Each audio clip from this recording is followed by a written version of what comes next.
Hello everyone, Andy Schwab here with your Northern Ag TV.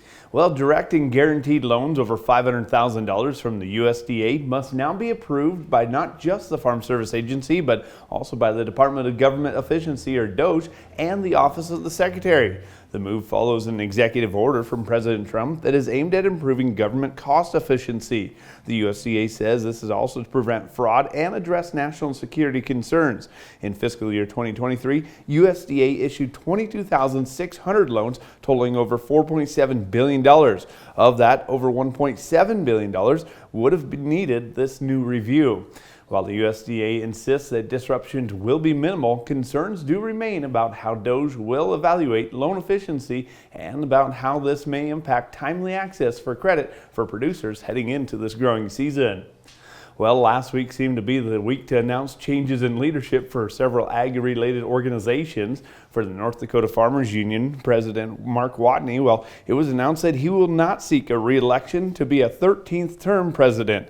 Watney said he's convinced that strong leaders must develop new leaders of future generations for the longevity of an organization to succeed, adding that it is time for a new generation of capable people to step forward and lead us into the future of agriculture and the success of the family of farms and ranches.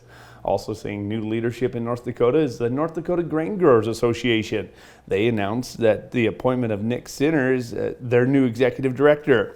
In his role, Sinner will be overseeing the day-to-day operations of NDGGA, manage strategic initiatives, advocate on behalf of North Dakota grain growers at all levels of government, and enhance communication and outreach efforts to members and the broader agricultural community.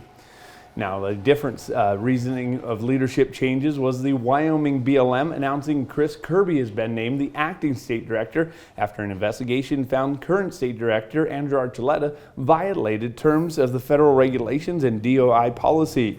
More specifically, that investigation found Archuleta violated the standards of ethical conduct when he accepted a gift of dinner and drinks from an owner of a commercial sign manufacturing company and misused his subordinate's time when he requested or encouraged his executive assistant to use her official time to make air travel arrangements for his girlfriend to accompany him on official travel.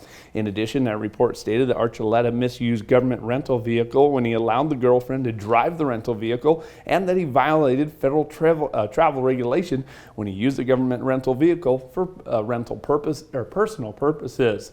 Now, it's not quite yet clear on how long the administration's leave will be and what that next move is going to be for Archuleta. And the Montana Beef Council Executive Director Shaylee Harney was the guest speaker at the monthly Billings Chamber Ag Breakfast. She shared an update from this past year with the group and the fact that May is Beef Month. After the monthly meeting concluded, she told me Montana Beef Council is proud of what ranchers and cattle producers do to make the best beef possible, and highlighted some grilling ideas for the summer grilling season as it kicks off here in May.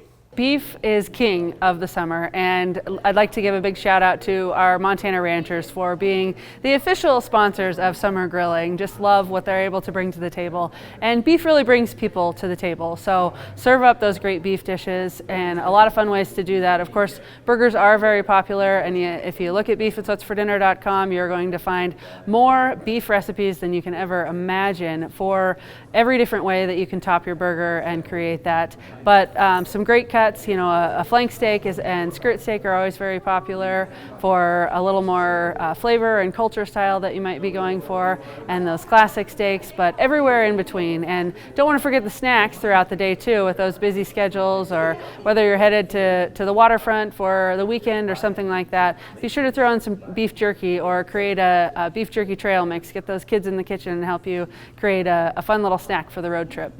Now, Montana Beef Council did partner with the Billings Depot yesterday for the 5th annual Tacos and Tequila celebration, and we'll be running promotions with Wendy's fast food restaurants throughout this month, and an online promotion with Western Ranch Supply, which can be found on Facebook.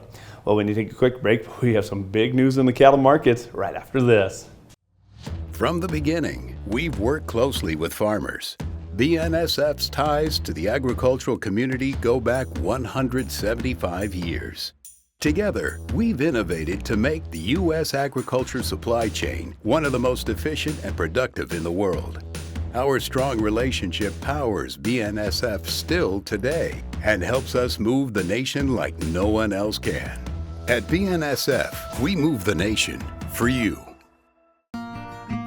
Talking with someone that you know is stressed out, those are difficult things to approach, but if you're good friends with those people, reach out and say, I'm here to talk to you. We can find somewhere to get some assistance.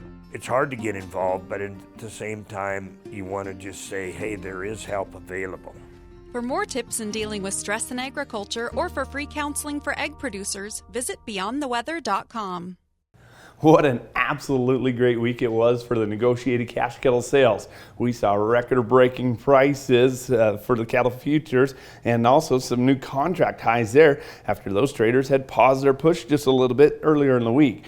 Now, today's official USDA report of total head counts purchased in last week's negotiated sales will likely set the tone for this week, and many are anticipating that to be heavy loaded on the nearby deliveries.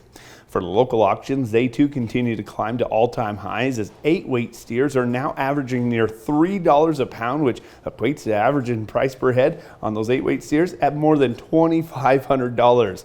The USDA report said demand for the steers was stronger than the demand for heifers as the steer quality was overall better than the heifer quality. For Newell sheep yards, their weekly test was lighter than the weeks past as demand has slowed with the spring lambing getting underway. Of course, recent rains in the area has greened up the pastures and provided the producers with some optimism. For the wheat futures, they finished their week on a strong note after struggling throughout many of their sessions.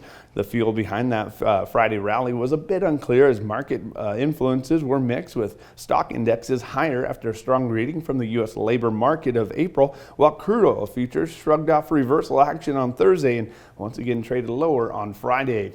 Well, that's all the time we have, but as always, you can find these prices and all these stories, much more as well, at northernag.net. You guys have a great rest of your day and happy Cinco de Mayo.